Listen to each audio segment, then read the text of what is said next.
جمیع مرحومین کے لیے، شہدائے ملت کے لیے، آپ حاضرین کے تمام مرحومین کے لیے ایک سورہ فاتحہ۔ بسم اللہ الرحمن الرحیم، الحمد للہ رب العالمین الرحمن مالک یوم الدین، ایاک نعبد و ایاک نستعین، اہدنا الصراط المستقیم، صراط الذین انعمت علیہم غیر المغضوب علیہم ولا الضالین۔ اللہم اغفر للمؤمنین والمؤمنات والمسلمین والمسلمات الاحیاء منہم والاموات، تابع لہم بیننا وبینہم بالخیرات، انکا مجیب الدعوات، انکا علی کل شیء قدیر، بحق محمد وآلہ الطیبین۔ اعوذ باللہ من الشیطان اللعین الرجیم، بسم اللہ الرحمن الرحیم، الحمد للہ الذی جعلنا من المتمسکین بولایت امیر المؤمنین و اولادہ المعصومین صلوات اللہ علیہم اجمعین۔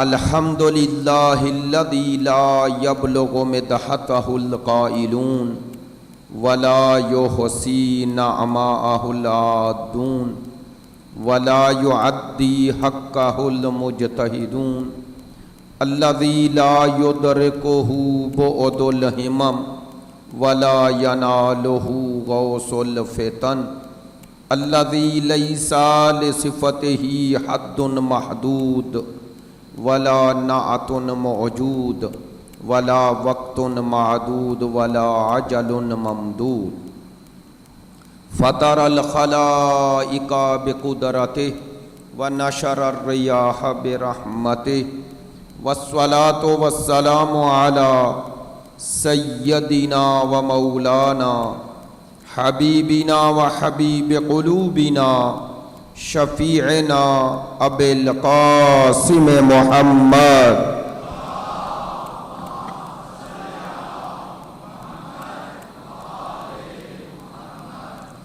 وآلہ الطیبین الطاہرین المعصومین المظلومین، الذین اذھب اللہ عنہم الرجس وطہرہم تطہیرا۔ صلی علی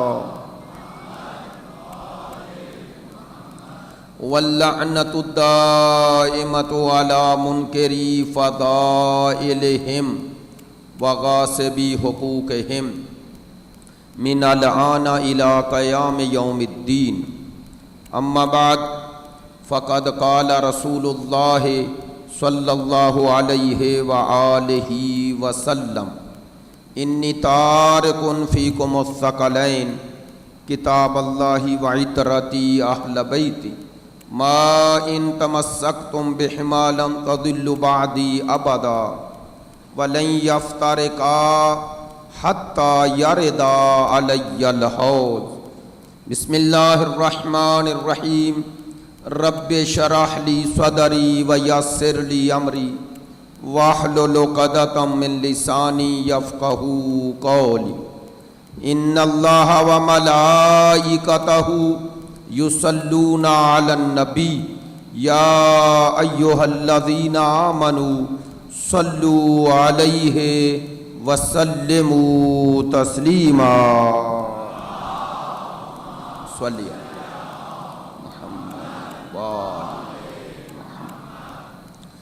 آپ تمام حاضرین کی صحت و سلامتی کے لیے، مقامات مقدسہ کی حفاظت کے لیے، مجاہدین اسلام اور مدافعین حرم اہل بیت کی کامیابی و کامرانی کے لیے، دشمنان دین یزیدیت، ناصبیت، خارجیت کی نیست و نابودی کے لیے، تعجیل ظہور امام زمان کے لیے، ہمارے ملک کے استحکام کے لیے، مریضوں کی شفا یابی کے لیے، علماء کرام، مراجع کرام، رہبر عظیم الشان، عزاداران سید الشہداء، ماتمداران مظلوم کربلا کی توفیقات خیر میں اضافے کے لیے، آپ کی اس مجلس میں شرکت کی قبولیت کے لیے، ان تمام دعاؤں کی قبولیت کے لیے، مریضوں کی شفا یابی کے لیے بلند تر صلوات۔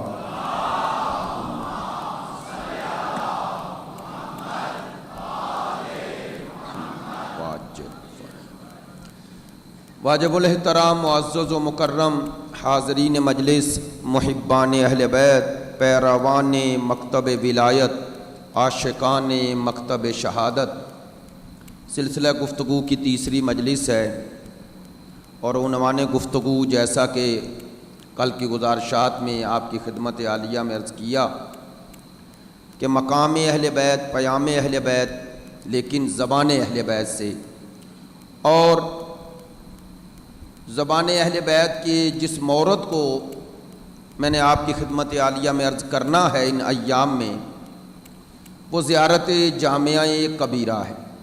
عموماً ایسے افراد تشریف لاتے ہیں مجالس میں جو کم و بیش حتیٰ بعض اصطلاحات سے بھی واقف نہیں ہیں، اور خصوصاً ایسی اصطلاحات چونکہ ہمارے ممبرز اور اس طرح پیش نہیں کی گئی، ان موضوعات کو اس طرح وسیع معنی میں نہیں ممبر سے موضوع گفتگو بنایا جاتا، تو عموماً وہ بیگانے رہتے ہیں اور توجہ نہیں فرماتے ہیں، اس لیے بعض اوقات وہ اظہار بھی کر دیتے ہیں، تو ان کے لیے یہ وضاحت ضروری ہے۔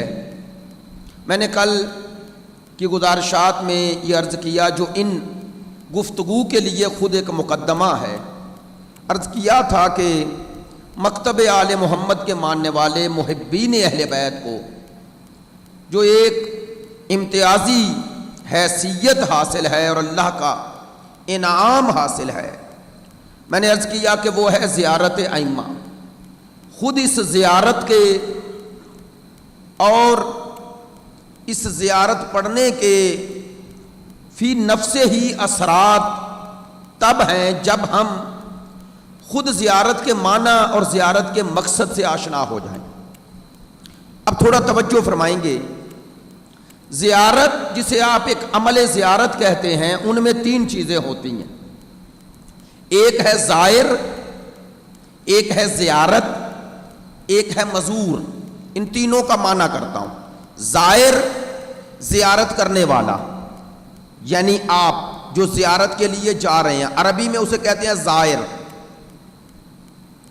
دوسرا کوئی خود عمل یعنی زیارت، اور تیسرا جس کی زیارت کو جا رہے ہیں اسے کہتے ہیں مزور، جس کی زیارت کو جا رہے ہیں، زے سے۔ اب آپ میری بات کی تائید فرمائیں گے، اس عمل میں اصل بنیادی نقطہ، مرکز و محور نہ زائر ہے زیارت کرنے والا، نہ خود زیارت ہے، اصل مقصد مزور ہے جس کی زیارت کو جا رہے ہیں۔ ایسا ہی ہے نا؟ اور ہمارے اس سفر کا قصد اور سفر کی علت اور سبب، یا فارسی میں کہتے ہیں انگیزہ، جو خواہش، جو طلب کا سبب بنا ہے جانے کا، وہ وہی بنا ہے جس کی زیارت کو جا رہے ہیں۔ توجہ فرمائیں۔ تو خود یہ زائر کا قصد ہو جانا اس کی طرف جس کی زیارت کو جا رہے ہیں، خود پہلا عمل ہی عبادت ہے۔ چونکہ جس کی زیارت کو جا رہے ہو، جو مزور ہے میرا اور آپ کا، جس کی زیارت کے لیے ہم نے قصد کیا، وہ ہستی قرب الہی کی منزل پہ فائز ہے، اور ہمارا یہ قصد خود زیارت کا ایک معنی قصد کیا گیا۔ اور آیت اللہ جوادی عاملی نے زیارت جامعہ پر ابھی تک 9 جلدیں چھپ چکی ہیں، کتاب لکھی ہے جس کا نام رکھا ہے ادب فنائی مقربان۔ اس کی جلد نمبر اول میں خود زیارت کے ضمن میں یہ ارشاد فرماتے ہیں کہ زیارت جو زائر قصد کرتا ہے اس مزور یعنی جس کی زیارت کو جا رہا ہے، فرماتے ہیں عربی میں اس زیارت کا معنی یہ ہے کہ ہر اس شے سے عدول کرنا، ہر اس شے سے کٹ جانا جو شے آپ کو اس مزور یعنی جس کی زیارت پہ جا رہے ہو اس سے جانے سے روک رہی تھی. آپ جب یہ قصد کرتے ہیں اس کے قریب جانے کا تو کچھ چیزوں سے عدول کرتے ہیں, کچھ چیزوں سے آگے بڑھتے ہیں, اور ان رکاوٹوں کو جو کل عرض کی تھی جو اس کے قرب سے روک رہی ہیں ان رکاوٹوں کو دور کرتے.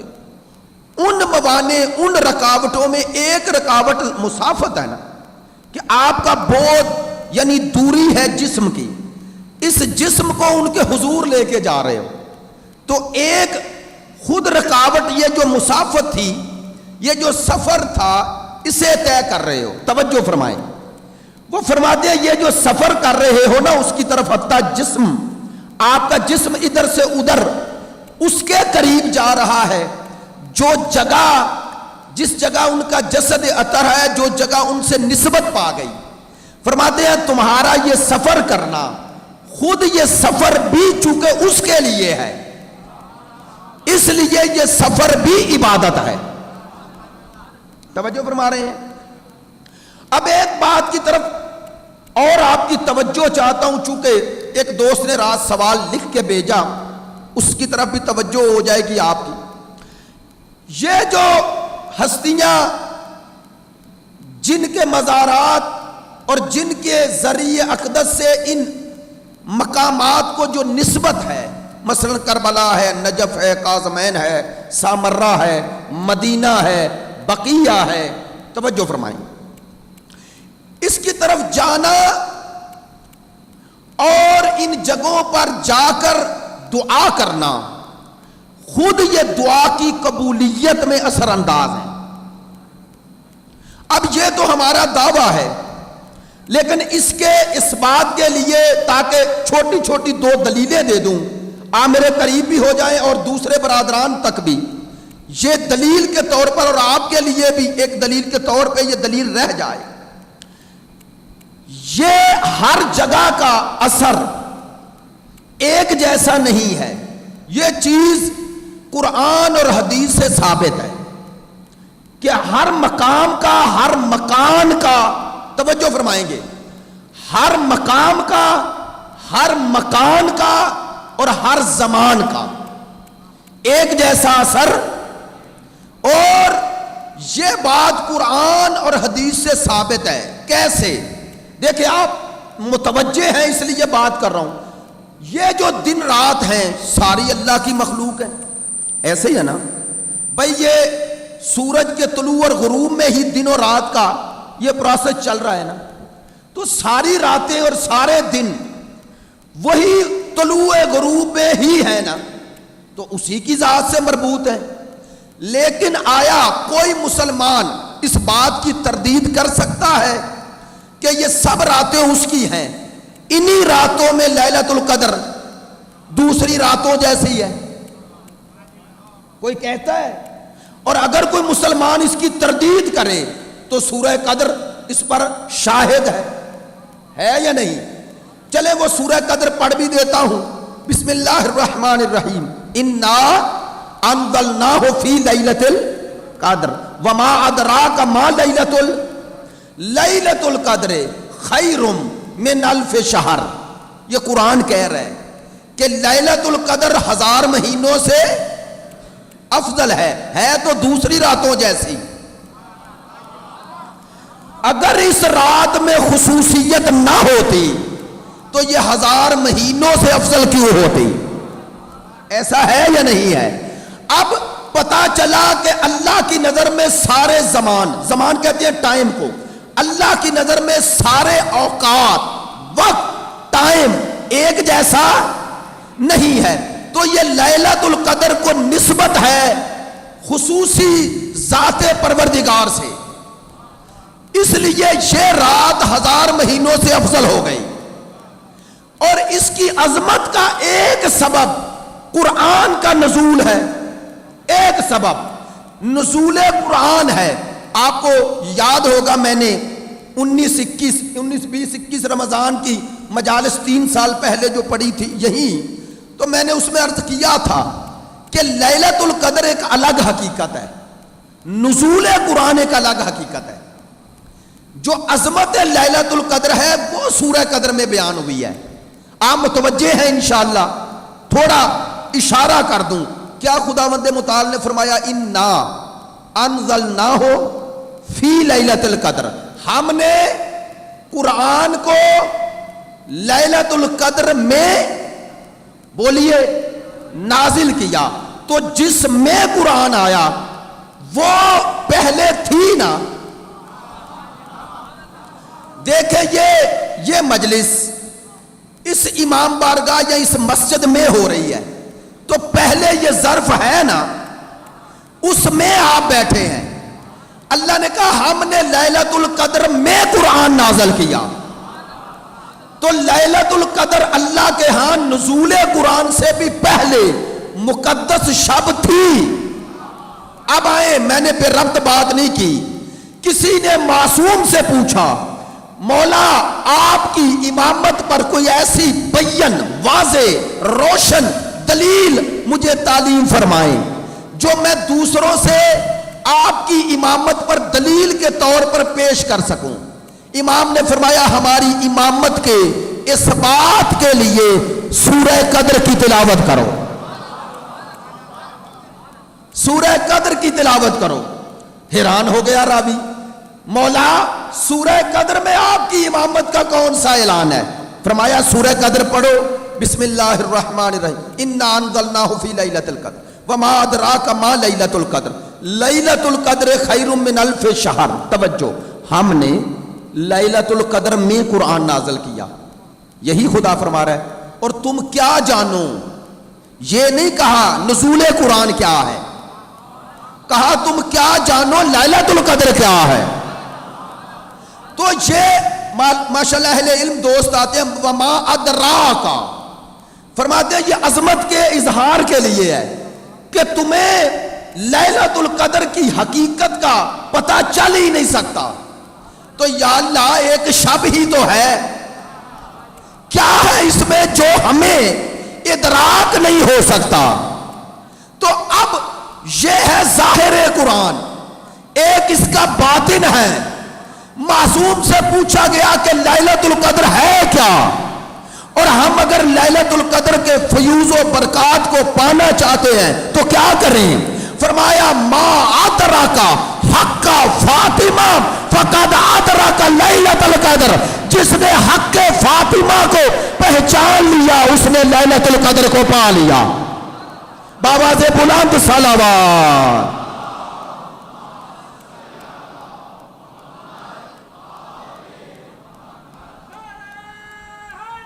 یار توجہ فرما رہے ہیں.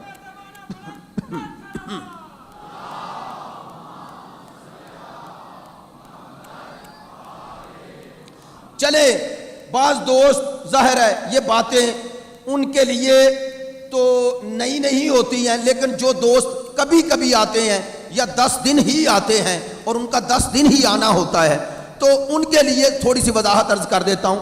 معصوم نے فرمایا یہ سورہ قدر کو ہماری امامت کی دلیل بناؤ. تو سوال تو باقی ہے کیسے بنائیں؟ امام نے فرمایا سنو، اللہ کہتا ہے میں نے لیلۃ القدر میں قرآن نازل کیا. تو لیلۃ القدر الگ حقیقت ہے. دوسری آیت میں کہا تمہیں کیا معلوم لیلۃ القدر؟ تیسری آیت لیلۃ القدر خیر من الف شہر، لیلۃ القدر 1000 مہینوں سے افضل ہے یا تھی؟ ہے. بس معصوم فرماتے اور سارے مسلمان مانتے ہیں. دیکھیں لیلۃ القدر کو یہ امتیاز حاصل ہے، خصوصیت حاصل ہے، انفرادیت حاصل ہے. اسلام میں ہر تہوار کی یاد ہے، وہ تہوار خود نہیں. مثلا آپ یہ ایام عزا منا رہے ہیں، عاشور کے دن آپ عاشور منائیں گے، لیکن یہ تو طے ہے کہ وہ 61 ہجری کا واقعہ دوبارہ تو تکرار نہیں ہوگا. اس واقعے کی یاد منا رہے ہو نا. اس دن غم ہے، ثواب بھی ہے، لیکن وہ ثواب نسبت کی وجہ سے ہے نا.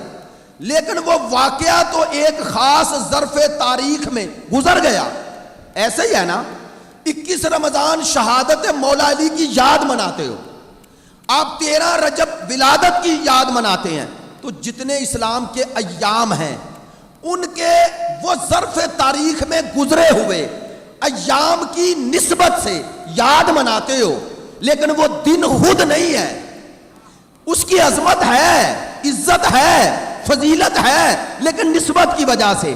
لیکن لیلۃ القدر کو یہ انفرادیت ہے، لیلۃ القدر کی یاد نہیں مناتے، ہر سال لیلۃ القدر خود ہے۔ توجہ فرما رہے ہیں؟ لیلۃ القدر ہر سال کی خود ہے۔ اب آئیں ذرا توجہ فرمائیں گے پڑھے لکھے دوست جن کا مزاج ایسی بات سننے کا ہے، ان کے لیے کہہ رہا ہوں عزیزو، لیلۃ القدر ہر سال ہے۔ کیوں ہے؟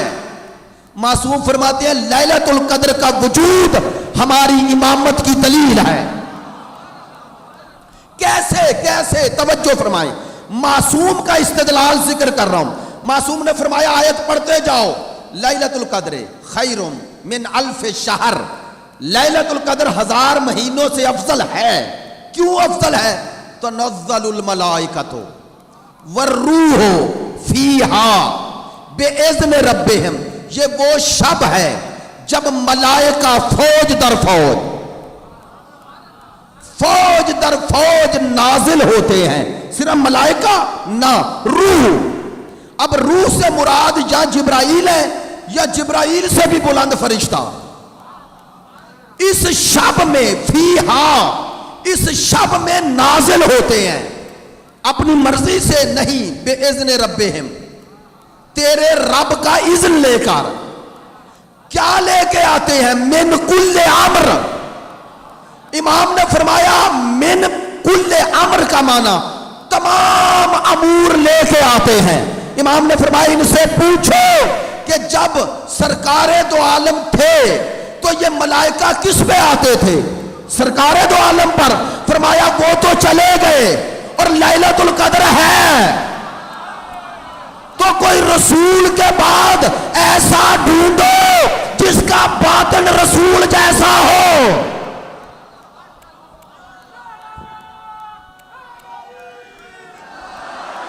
بہت شکریہ، بہت شکریہ، جزاک اللہ۔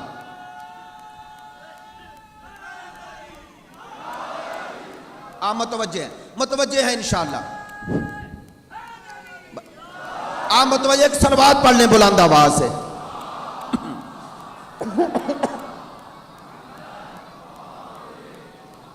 متوجہ ہے انشاءاللہ؟ نہیں، ابھی اصل بات کریں۔ من کل امر، ہر امر لے کے آتے ہیں۔ لو بھئی ایک بات تو ثابت ہو گئی، جو ملائکہ لے کے آتے ہیں وہ امر ہے، اور جسے دے کے جائیں گے وہ اولل الامر ہوگا۔ آئے ہائے ہائے، تو ہمارا اولل الامر ہر 5 سال کے بعد بدلتا نہیں ہے۔ توجہ فرما رہے ہیں، ہمارا اولل الامر اللہ بناتا ہے، اور وہ اولل الامر کا باطن ایسا ہے جس پر ملائکہ کا نزول ہوتا ہے اور ہر امر لے کے آتا ہے۔ اب اس طرف میں نکلا تو بات بہت آگے جائے گی، اور وہ امر کا معنی کیا ہے، وہ جو قلب امام پر اترتا ہے اس کا معنی کیا ہے۔ لے اشارہ کر دیتا ہوں، امام خمینی کی آپ آداب الصلاۃ، اس کا اردو میں نام ہے نماز کے آداب، آخر پہ کچھ تفسیر اور ترجمہ کیا ہے امام خمینی رحمۃ اللہ علیہ کا، اور چھپ چکی ہے، اس میں سورہ قدر کی تفسیر پڑھیے گا، انشاءاللہ آپ کی معرفت میں اور عشق اہل بیت میں اضافہ ہوگا۔ میرے بات توجہ فرما رہے ہیں؟ ایک بات ضرور کرتا ہوں، آپ پڑھے لکھے چہرے ہیں اور بات آپ پر سنگین نہیں ہوگی۔ امام خمینی فرماتے ہیں یہ جو سورہ قدر ہے نا، جب سرکار دو عالم معراج پہ گئے تو اللہ نے 2 سورے تلاوت کیے۔ اب تلاوت کرنے کا معنی کہ سرکار کے قلب پر الہام کیے۔ فرماتے ہیں ایک سورہ توحید، ایک سورہ قدر، اور خدا نے کہا ایک میرا سورہ ہے ایک تیرا سورہ ہے۔ اسی لیے نماز میں پہلی رکعت میں سورہ قدر پڑھنا مستحب ہے، آپ نے توجہ نہیں فرمائی، اور دوسری رکعت میں سورہ توحید پڑھنا۔ کیوں؟ تاکہ دونوں کا حق ادا ہو جائے۔ توجہ فرما رہے ہیں؟ اور جو جملہ اب کہنا چاہتا ہوں ڈرتے ڈرتے ہوئے، وہ امام خمینی فرماتے ہیں یہ نزول ملائکہ من کل امر ہے، ہر امر لے کے آتے ہیں. کہتے ہیں وہ امر تشریع تو نہیں ہے نا، شریعت تو نہیں اتر رہی، وہ تو سرکار پر ختم ہو گئی. فرماتے ہیں یہ امر تکوینی ہے، یعنی قضاء و قدر ہے. فرماتے ہیں اللہ قلب امام کو وہ محور بنا دیتا ہے جس میں پوری کائنات کے نظام کو نازل کر دیتا ہے. آئے ہائے ہائے. اور سنیں، فرماتے ہیں کہ یہ قلب امام یہ وہ واسطہ فیض بن جاتا ہے کہ جو ادھر سے فیض لیتا ہے اور پوری کائنات کو دیتا ہے.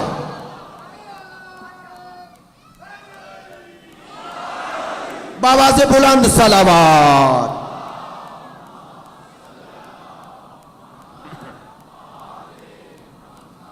آپ انشاءاللہ یا آپ متوجہ ہیں انشاءاللہ. میں ایک بات عرض کرنا ضروری سمجھتا ہوں اور آپ انشاءاللہ محسوس نہیں فرمائیں گے. دیکھیں اتنا بڑا اجتماع اور لوگ ذکر حسین کی وجہ سے، ورنہ ہماری کیا حیثیت ہے، یہ ایام محرم کی خصوصیت ہے، لوگ آتے ہیں. اور ظاہر ہے ہر آنے والے کی ایک جیسی ترجیحات نہیں ہوتی ہے نا، ہر کسی کی ترجیحات ایک جیسی نہیں. ہر آنے والا اپنی نظر، اپنی سوچ، اپنی فکر لے کے آتا ہے، اور وہ خیر خواہی کے جذبے سے، شعور اگر کسی میں ہے تو خیر خواہی کے جذبے سے وہ کچھ تجاویز بھی دیتے ہیں.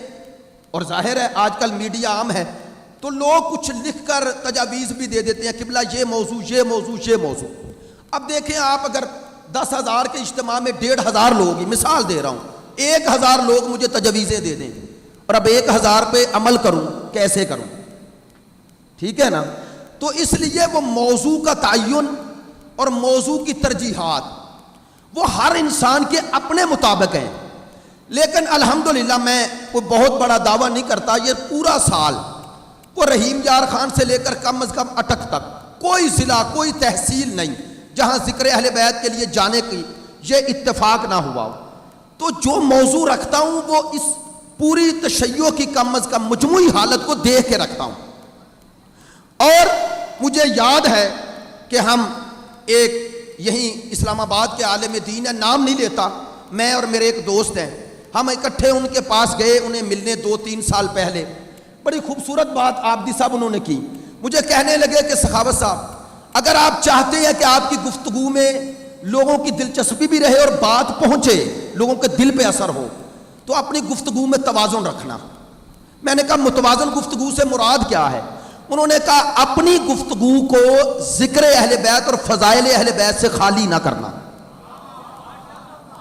یہ دلوں کو زندہ کرتی ہے، جلا بخشتی ہے، اور جب دلوں میں فضائل اہل بیت کا نور منور ہو جائے تو تبلیغ کا اثر تب ہوتا ہے. توجہ فرما رہے ہیں؟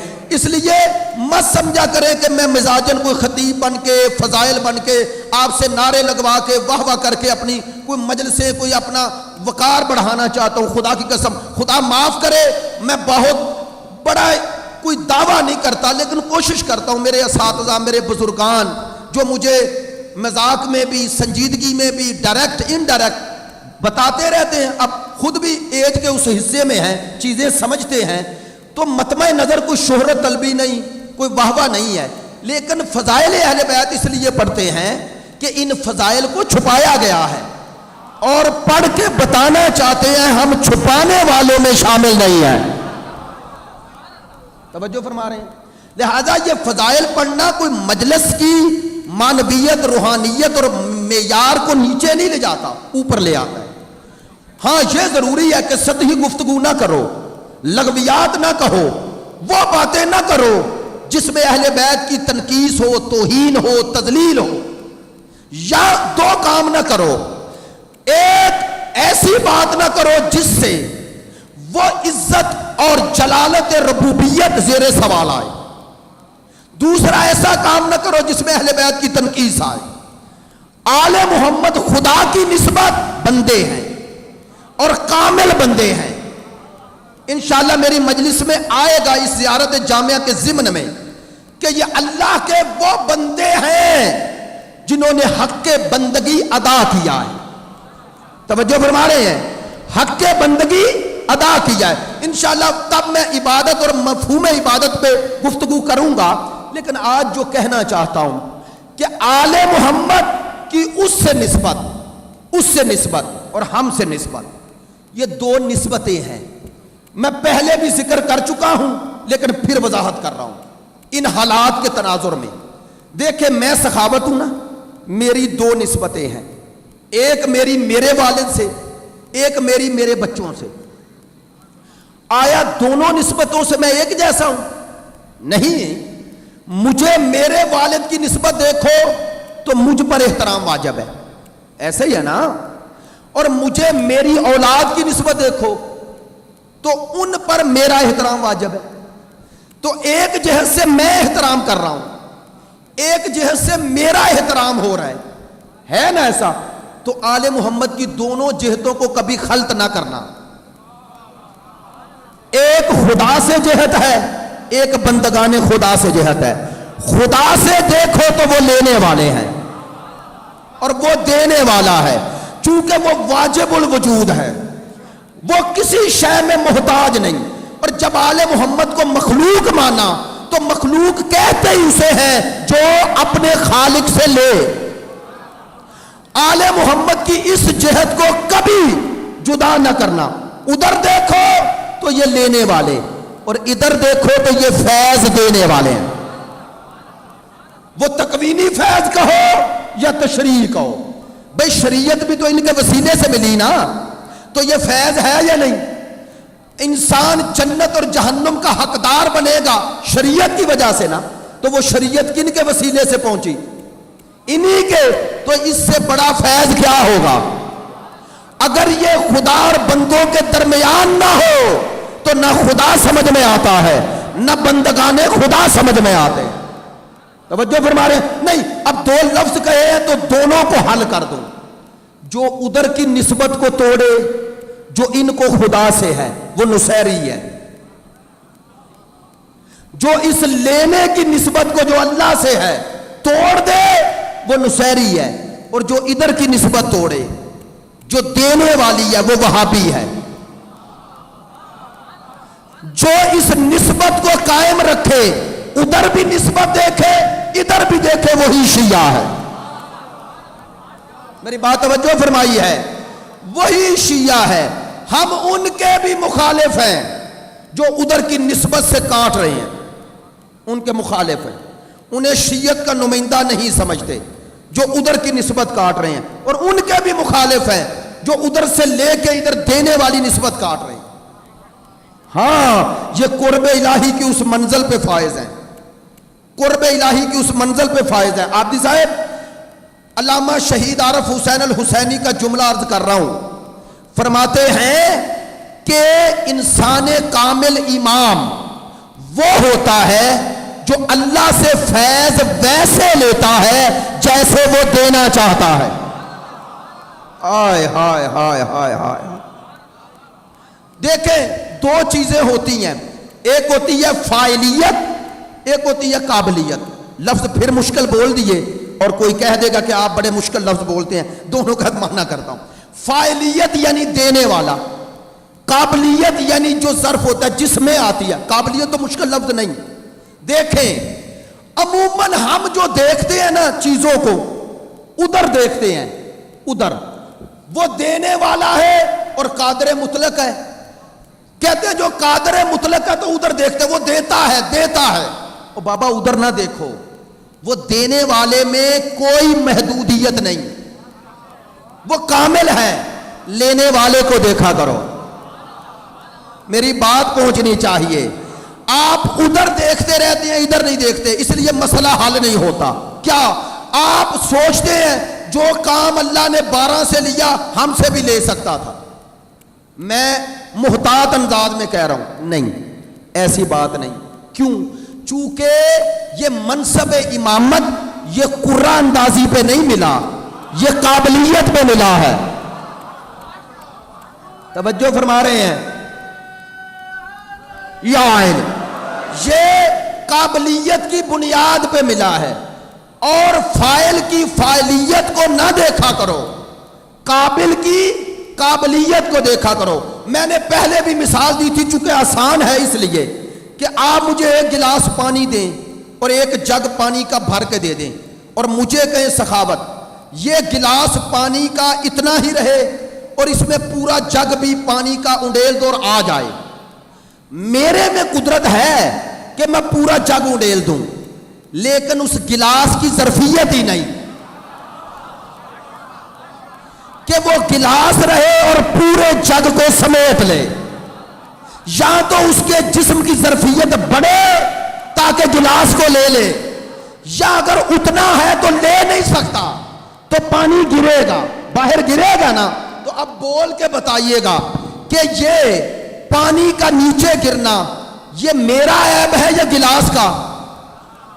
مجھ میں قدرت تھی دے دوں، اس میں قدرت نہیں کہ لے لو۔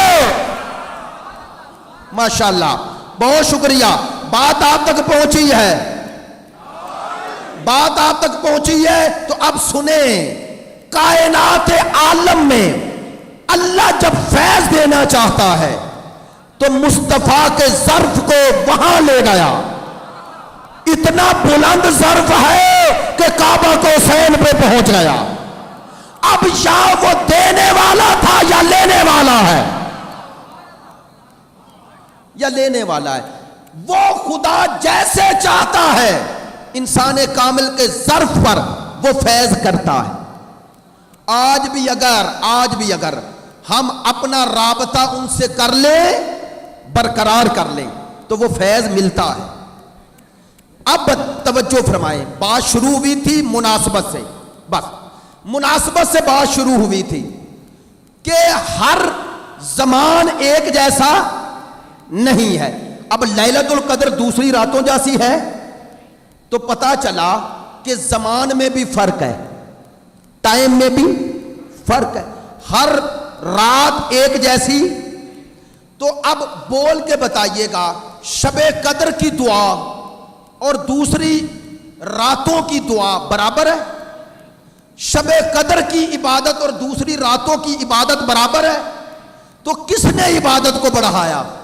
نسبت نے، نہیں توجہ فرمائی، نسبت نے۔ تو زمان اگر نسبت اللہ سے پا جائے تو اس زمان میں عبادت کی قدر و منزلت اور ثواب بڑھ جاتا ہے۔ تو اب شب قدر میں قرآن آیا، ایسا ہی ہے، اور شب قدر شب امام زمان ہے۔ میری طرف متوجہ رہیں گے، شب امام زمان ہے، امام وقت ہے۔ جس سے منسوب شب ایسی ہو وہ امام خود کیسا ہوگا؟ میری بات توجہ فرما رہے ہیں؟ نہیں، بات خطابت میں اور شیعہ پہ رائے میں نہ رہ جائے، بات کو وسیع کروں۔ بھائی یہاں نماز پڑھی، مسجد ہے، نماز گھر میں پڑھی پھر یہاں پڑھی، برابر ہے؟ اچھا، وہ گھر میں بھی تو بندگی ہے نا، یہاں بھی بندگی ہے، ثواب بڑھ گیا۔ کس نے بڑھایا؟ وہ نسبت اللہ سے ہوئی مسجد کو بڑھ گیا۔ اچھا، اس مسجد میں نماز پڑھی، اللہ آپ کو سعادت بخشے، آپ مدینے چلے گئے، تو یہاں کی عبادت اور وہاں کی برابر ہے؟ بولے نہیں۔ آپ مکے چلے گئے، برابر ہے؟ نہیں نا۔ تو یہ عبادتوں کا ثواب کون بڑھا رہا ہے؟ وہ نسبت۔ تو اگر نسبت کا اثر نہ ہوتا تو عبادت تو ایک ہی ہے۔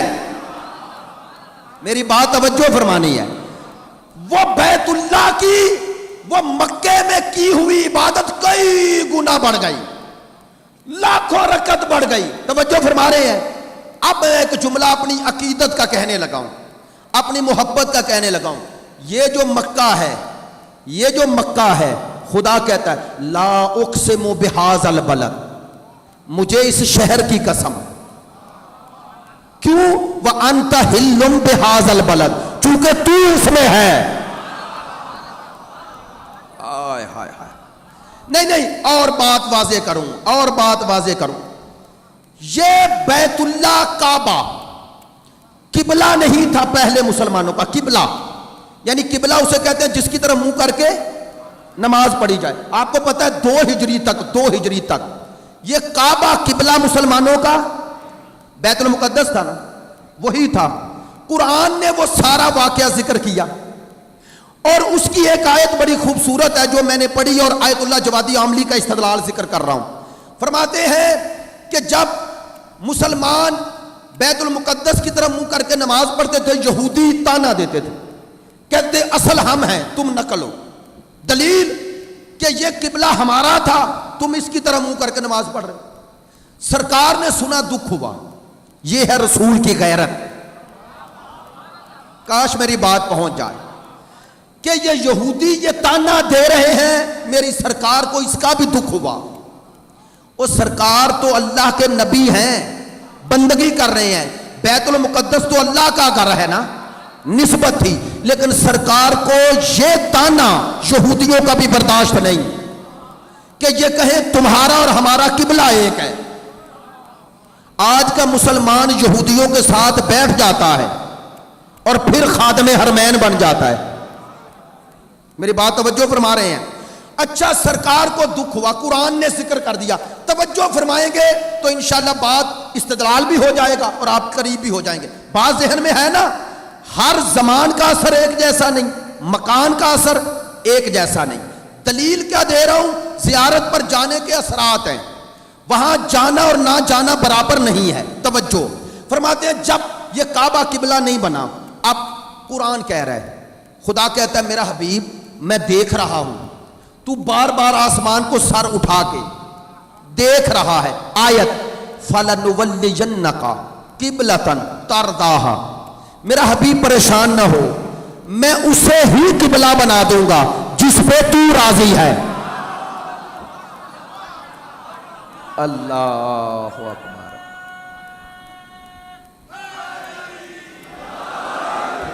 دیکھیں بھائی, آپ ماشاءاللہ مجھ سے زیادہ علم رکھتے ہیں, شعور رکھتے ہیں, جانتے ہیں, اس لیے یہ بات کر رہا ہوں. ترضاہا فَلَنُوَلِّيَنَّكَ قِبْلَةً تَرْضَاهَا, سیغہ واحد مذکر مخاطب. اللہ نے یہ نہیں کہا جس پہ مسلمان راضی ہیں اسے قبلہ بنا دیتا ہوں, جس پہ تو راضی ہے. میں ان کی وجہ سے کعبہ قبلہ نہیں بنا رہا, تیری وجہ سے بنا رہا. توجہ فرما رہے ہیں, تو جس پہ راضی ہے اے میرا حبیب, تو راضی ہے. لو بات جلدی میں کروں گا اور بات سمیٹ لوں گا, بعد میں نوحہ خانی بھی ہے, آج گفتگو طویل نہیں کرتا ہوں. توجہ فرمائیں گے, میری طرف متوجہ ہیں. جس پہ تو راضی ہے, تو بھئی کعبہ قبلہ بنا, میرے سرکار راضی تھے کہ یہ بنے, تو سرکار کو کعبے کے قبلہ بننے سے خوشی ہوئی, اور اللہ کو رسول کی رضا اتنی پسند ہے کہ وہ تو ہر جگہ ہے, لیکن اس نے قبلہ اسے بنا دیا جس پہ مصطفیٰ راضی. پتا چل گیا مصطفیٰ کی رضا کا مقام کیا ہے. آئے ہائے ہائے ہائے, رضائے مصطفیٰ کا مقام کیا ہے پتا چلا. اب وہ حدیث پڑھو, میں تشریح نہیں کروں گا. الفاطمہ تو بدعت منی, فاطمہ میرا جز ہے, جس پہ فاطمہ راضی ہے اس پہ میں راضی ہوں. اللہ اکبر, اللہ اکبر.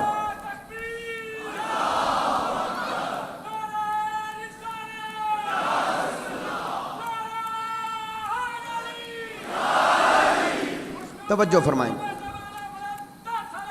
اللہ صلی علی محمد و آل محمد وعجل فرج. ہم اسے قبلہ بنا دیں گے جس پہ آپ راضی ہیں. یہ رضائے مصطفیٰ ہے. جس کی رضا پہ اللہ کعبے کو قبلہ بنا رہا ہے, خود اس کی رضا بطول ہے. توجہ فرما رہے ہیں. تو بھائی اب کعبے کا کعبہ تو رسول ہے نا, وہ محور و مرکز نہیں. یہ بھی خطیبانہ بات نہیں, آیت اللہ جوادی عاملی کی ہی بات کر. وہ کہتے ہیں انسان کامل کعبے سے بلند ہے. انسان کامل جو اللہ کا نمائندہ ہے وہ کعبے سے بلند ہے. تو بھئی کعبے کو دیکھنا عبادت ہے. کعبے کے قریب جا کے نماز پڑھو ثواب بڑھ گیا. تو جس کی وجہ سے کعبہ قبلہ بنا ہے اگر اس کے قرب میں جا کے عبادت کرے تو یہ بدعت نہیں ہے، عبادت کا ثواب پڑ رہا ہے۔ توجہ فرما رہے ہیں؟ تو ان کے حضور جانا، خود ان کے حضور جانا، ان کا قرب، یہ مانوی اثرات رکھتا ہے۔ اس زیارت کا سفر اور یہ مقام زیارت، یہ ایک عزت، ایک مقام ہے اللہ کے ہاں۔ کل آیات سے کچھ تھوڑی سی اور وضاحت عرض کروں گا کہ ان اماکن، یعنی یہ جو مقامات مقدسہ ہیں، ان کا مقام کیا ہے، اور پھر اسی کے ضمن میں یہاں تربیتی پہلو کیا ہے۔ دیکھیں ان مقامات مقدسہ کا، آپی صاحب، ان مقامات مقدسہ کا فیض کیا ہے۔ نجف سے آج تک علم امام صادق مل رہا ہے، کاش میری بات پہنچ جائے، اور قم سے پوری دنیا کو اسلام حقیقی کا پیغام مل رہا ہے۔ نہیں توجہ فرمائیے، یہ ان مقامات کا فیض ہے۔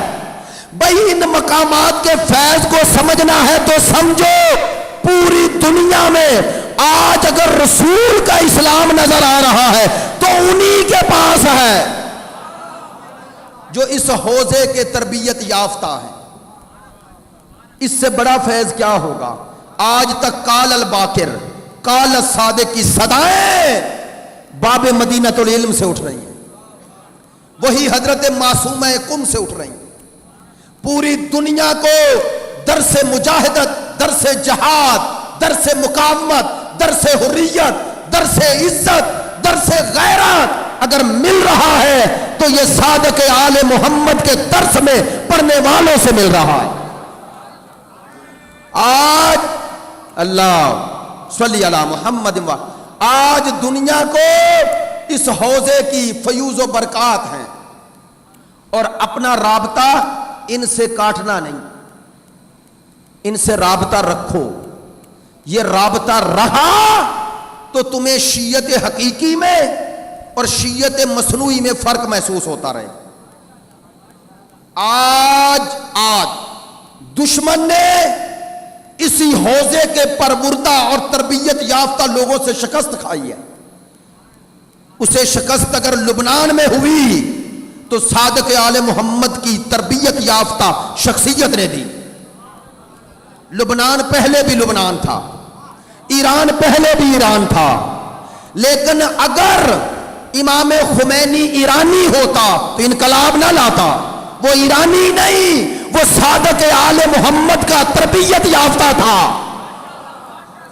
ہاں، اسے ایرانی نہ سمجھو، وہ صادق آل محمد کا تربیت یافتہ تھا۔ اس کا پیام فطرت کا پیام تھا، عزت کا پیام تھا، غیرت کا پیام تھا، حریت کا پیام تھا، حمیت کا پیام تھا۔ خدا کی قسم میری بات کی تائید فرمائیں گے پڑھے لکھے دوست، آج اگر یہ پیام اسلام نہ ہوتا تو اسلام کی نمائندگی کون کرتے؟ ابو بکر بغدادی؟ میری بات توجہ فرمائی؟ ملا عمر؟ طالبان؟ القاعدہ؟ یہ گردنیں کاٹنے والے؟ آیا اسلام کی عزت بڑھتی؟ آج یورپ کے پاس یہ فلمیں بنا کے وہ دکھا رہے ہیں یا نہیں؟ پروپیگنڈا کر رہے ہیں۔ اگر سوچو یہ پیام توحید، یہ پیام الہی، یہ پیام حسین نہ ہوتا تو کیا ہوتا؟ یہ ہے اللہ کا وہ فضل، اور یہ ہے کربلا کا عملی اثر۔ ایک اسلام وہ جو نہ بچوں پہ رحم کرے، نہ عورتوں پہ، نہ بے گناہوں پہ لوگوں کی گردنیں کاٹے۔ کاش میری بات پہنچ جائے۔ یہ جو گردنیں کاٹ رہے ہیں، بچوں پر، بوڑھوں پر، خواتین پہ ظلم کر رہے ہیں، ذرا دیکھو تاریخ میں یہ کہاں ہوا؟ لوگ کربلا میں دو اسلام تھے، دو اسلام۔ میں نے اشارہ کرنا ہے، آپ لوگ اہل مطالعہ ہیں، پہنچ جائیں گے۔ دو اسلام، ایک اسلام وہ تھا جو 6 ماہ کے بچے بھی رحم نہیں کر رہا ہے نا، 6 ماہ کے بچے پہ رحم نہیں کیا، خواتین پہ رحم نہیں کیا، بزرگوں پہ رحم نہیں کیا۔ یہ اسلام دیکھ لیا۔ آج بھی اگر تمہیں کہیں ایسے لوگ نظر آئیں تو سمجھ لو انہی کی نسل ہیں. وہی اسلام کا تسلسل ہے جو ادھر تھا، جو درباروں کا اور بنی امیہ اور بنی عباس کا اسلام تھا. توجہ فرمانا، جو واقعہ کہہ رہا ہوں، میں نے شاہ محمود قریشی صاحب کے گھر میں 3 سال پہلے مجلس پڑھتے ہوئے یہی بات انہیں مخاطب کر کے کہی تھی. ایک اسلام یہ نہ بچوں پہ نہ عورتوں پہ کسی پہ رحم نہیں کر رہا، کسی پہ. اور ایک اسلام کون سا؟ میرا مولا حسین تنہا رہ گئے، لڑ رہے ہیں. ایک دفعہ ایک دشمن آیا، امام نے تلوار اٹھائی، ماری، اس کی تلوار ٹوٹ گئی. تلوار ٹوٹی تو ہاتھ جوڑ کے کہتا ہے ابن رسول اللہ معاف کر دیں. کہا جاؤ معاف کیا.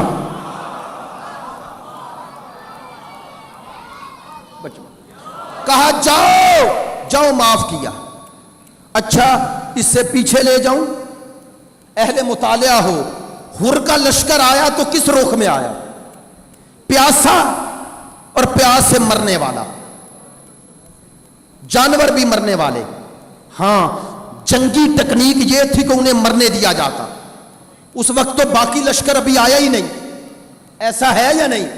اور اگر وہ پیاس سے مر جاتے تو کوئی امام حسین کا کوفے جانے سے روکنے والا نہیں ہوتا، تو مر جاتا نا. ہاں اگر حسین جنگجو ہوتے تو مار دیتے. حسین امام ہے. نہیں توجہ فرمائی، وہ رسول کا پرتو ہے، وہ جلوہ ہے رحمت للعالمین کا. وہ مارنے نہیں آیا، وہ بچانے آیا ہے. کہا انہیں پانی پلاؤ. میں نے بات کہہ دی ہے، پانی روکنے والا اسلام ادھر ہے، اور دشمن کو بھی پانی پلا کے ان کے حق کے حیات کو تسلیم کرنے والا ادھر ہے. یہ اسلام دنیا کو نجات دے گا. یہ اسلام چاہیے. آج دنیا میں یہ اسلام چاہیے جس میں رحمت، عطوفت، حتیٰ دشمن کے لیے بھی اس کے حق کے حیات کو حسین تسلیم کرتے ہوئے اسے پانی پلا رہے ہیں.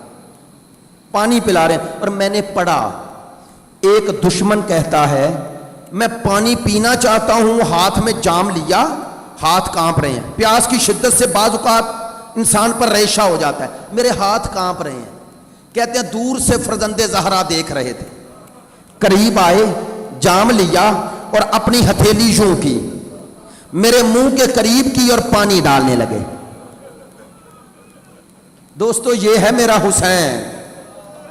او حسینیوں، شیعہ سنی بھائیوں، چھوٹی چھوٹی باتوں سے دوریاں نہ کیا کرو. حسین تو دشمن کو بھی پانی پلانے والا ہے، دشمن کو بھی پانی پلا. اب ایک واقعہ ضرور کہوں گا تاکہ مجلس مکمل ہو جائے، وہ پہلو بھی یہ بھی. میرے مولا حسین نے روز عاشور چند خطبے دیے ہیں.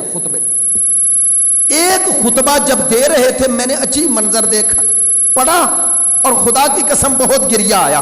کہتے ہیں مولا حسین خطبہ دے رہے ہیں اور فوجی اشقیاء نے تالیاں بجانی شروع کر.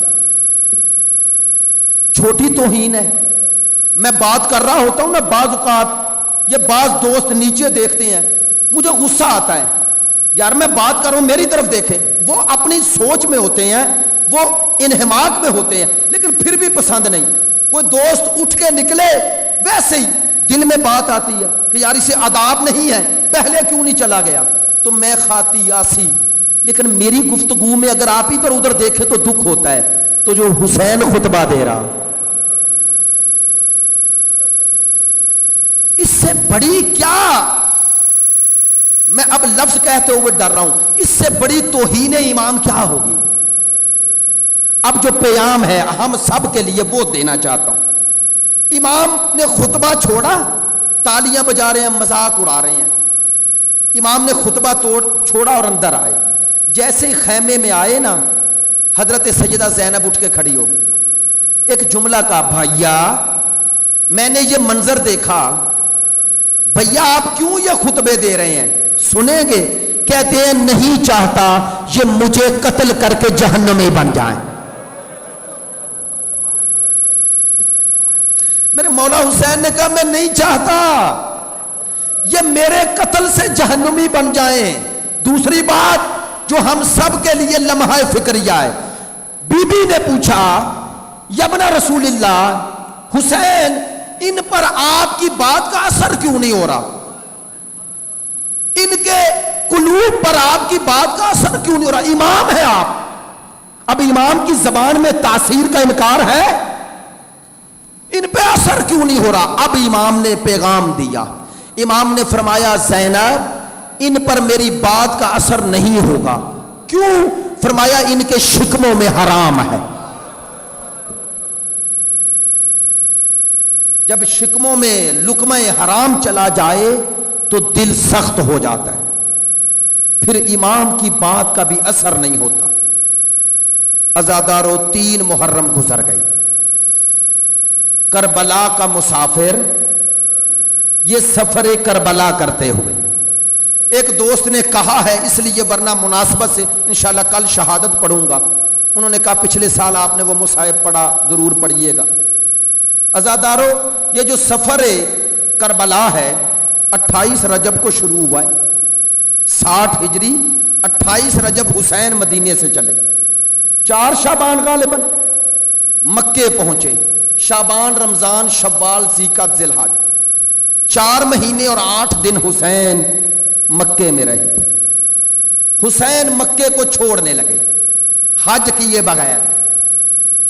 کون حج کو ادھورا چھوڑ کے جا رہا ہے؟ ادھورا لفظ ویسے سمجھانے کے لیے کہہ رہا ہوں، امام نے قصد حج نہیں کیا تھا، عمرہ تمتع کے بعد وہ احرام نہیں باندھا تھا، اس کو عمرے میں تبدیل کر کے امام جا رہے ہیں۔ اب چلنے لگا حسین، کعبے پہ نظر پڑی، اب جو کعبے سے محبت اور معرفت حسین کو ہے وہ کس کو ہوگی؟ یوں مخاطب ہوئے اور کہنے لگے کعبہ تیری عظمت کو جانتا ہوں، تجھے تعمیر کرنے والا میرا دادا ابراہیم ہے، تجھے بسانے والا میرا دادا اسماعیل ہے، تجھ میں آنے والا میرا بابا علی ہے، تجھے بتوں سے پاک کرنے والا میرا بابا علی ہے، تیرا طواف کر کے ہم نے عزت دنیا کو توقیر بتائی ہے۔ دیکھیں مستحب کام واجب کام ایک دفعہ، دوسری دفعہ اگر مستحب ہو جائے اور اس میں مصلحت نہ ہو تو امام نہیں کرتا، لیکن ہر امام نے سوائے 2 اماموں کے ہر امام نے کئی حج کیے، ایسے ہی ہے نا، کئی حج کیے۔ امام حسین کے 22 یا 24 حج ہیں، 24 حج۔ کہنے لگے کعبہ میں جا رہا ہوں، مجھے دکھ ہے لیکن تیری عظمت بچانے جا رہا ہوں، کعبہ میرا آخری سلام، میرا آخری سلام، لیکن کعبہ گھبرا نہیں، میں تیرا مقصد حج کربلا میں زندہ کروں گا۔ اب دیکھو مناسبت کیسی ہے، کعبہ تیرے حج کے مقصد کو زندہ کروں گا، فرق اتنا ہے تیرا حج 10 ذی الحجہ کو ہوتا ہے، میں مقصد کو 10 محرم کو بچاؤں گا۔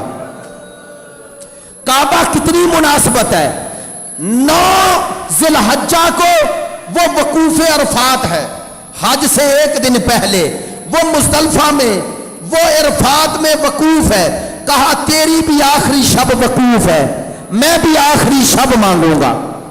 فرق اتنا ہے تیری شب کا نام وقوف عرفات ہے، میری شب کا نام شب عاشور ہوگا۔ کعبہ تیرے بھی طواف ہیں، میں بھی کربلا میں طواف کروں گا، فرق اتنا ہے تیرے طواف کے 7 چکر ہیں، میرے 70 چکر ہوں گے، کبھی اکبر پکارے گا، کبھی قاسم پکارے گا، کبھی اول محمد پکارے گا، کبھی میرے اصحاب پکاریں گے۔ کعبہ تیری صحیح کے 7 چکر ہیں، میں بھی صحیح کروں گا، فرق اتنا ہے میرے ہاتھوں پہ 6 ماہ کا اصغر ہوگا، گلے پہ تیر لگا ہوگا۔ کعبہ تیرا طواف کرنے والا حاجی بھوکا اور پیاسا نہیں ہوتا، میں بھوکا اور پیاسا ہوں گا۔ کعبہ تیرے مناسک حج میں ایک مقام منا کی قربانی ہے، لیکن فرق ہے تیری قربانی جو دی جاتی ہے وہ جانور کی قربانی ہے، اس جانور کو پانی پلایا جاتا ہے۔ ہاں جو قربانی میں دوں گا وہ کوئی عام قربانی نہیں ہوگی، بطول کا لال ہوگا جسے بطول نے چکیاں پیس پیس کے پالا ہے، 70 قدموں پہ بہن دیکھ رہی ہوگی، بس آخری جملے اور زحمت ختم۔ کہا اے کعبہ تیرا حج مکمل ہو جائے. تیرے حاجی واپس جاتے ہیں, جب اپنے شہروں میں جاتے ہیں کوئی ہار پہناتا ہے, کوئی پھول پھینکتا ہے, کوئی شربت پلاتا ہے. ہائے کربلا میں میرا حج مکمل ہوگا. کوئی میرے حاجیوں کو تماچے مارے گا, کوئی دور چھینے گا. میرے حاجیوں کو کبھی کوفے کا بازار, کبھی شام کا دربار, ماتم حسین.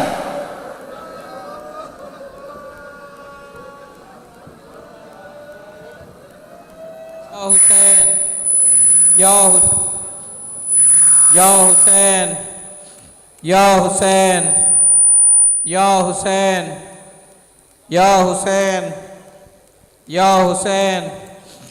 یا حسین یا حسین یا حسین یا حسین یا حسین یا حسین یا حسین